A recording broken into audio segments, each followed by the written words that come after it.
అభివృద్ధి సంక్షేమంలో AP CM చంద్రబాబుతోనే తమకు పోటీ అని ముఖ్యమంత్రి రేవంత్ రెడ్డి తెలిపారు. తెలంగాణను హెల్త్ టూరిజం హబ్ గా మారుస్తానని సీఎం రేవంత్ రెడ్డి చెప్పారు. అధునాతన వైద్య సేవల కోసం తెలంగాణకు వచ్చేవారికి ఎటువంటి ఇబ్బందులు లేకుండా గ్రీన్ ఛానల్ సైతం ఏర్పాటు చేస్తామన్నారు రేవంత్. 2030లో జరిగే బసవతారకం ఆసుపత్రి 30వ వార్షికోత్సవానికి తామే సీఎంగా వస్తానని, పరోక్షంగా తామే అధికారంలోకి వస్తామని చెప్పారు సీఎం. రాష్ట్రంలో నారా చంద్రబాబు నాయుడు గారు ముఖ్యమంత్రిగా బాధ్యత చేపట్టిన తర్వాత అభివృద్ధిలో సంక్షేమంలో వారితో పోటీ పడి ఈ రాష్ట్రాన్ని ముందుకు నడిపించే అవకాశం నాకు వచ్చింది. గతంలో 12 గంటలు పనిచేస్తే సరిపోతుంది, అంతకు మించి అవసరం లేదు అనుకునేవాడిని. కానీ ఇప్పుడు వారు 18 గంటలు పనిచేస్తే నేను 12 గంటలతో సరిపెడితే కుదరదు. కాబట్టి మా అధికారులకు మా సహచరులకు మనం కూడా 18 గంటలు పని చేయాల్సిందే.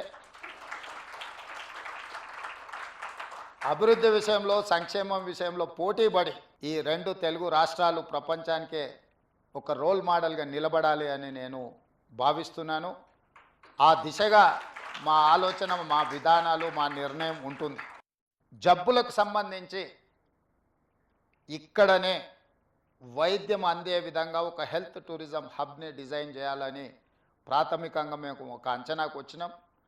శంషాబాద్ ఇంటర్నేషనల్ ఎయిర్పోర్ట్ చుట్టుముట్టూత స్థలాన్ని సేకరించి ఒక 500 నుంచి 1000 ఎకరాలలో ప్రపంచంలో ఉండే రాణించిన ఈ రంగంలో పేరుగాంచిన సంస్థలను అన్నిటిని కూడా రప్పించి అక్కడ వాళ్ళకు అనుమతులు ఇచ్చి ప్రపంచ దేశాలలో నుంచి ఎవరైనా హైదరాబాద్కి వెళితే ఎలాంటి జబ్బుకైనా వైద్యం అందుతుంది అనే విధంగా తీర్చిదిద్దాలన్న ఆలోచన మా ప్రభుత్వం చేస్తున్నది.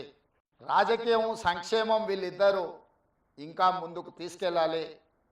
వారికి బ్రాహ్మణి గారు, తేజు వీరు కూడా బాధ్యత తీసుకొని ఈ కార్యక్రమాన్ని ముందుకు తీసుకెళ్లాలని వారికి సూచన చేస్తూ ఇంత మంచి కార్యక్రమాన్ని ఏర్పాటు చేసి మా బాలయ్య బాబు గారు 25వ వార్షికోత్సవానికి రావాలని వారు ఆహ్వానించారు. కానీ చైర్మన్ బాలకృష్ణ గారికి నేను ఇంకొక మాట ఇస్తున్నా, 30వ వార్షికోత్సవానికి కూడా నేనే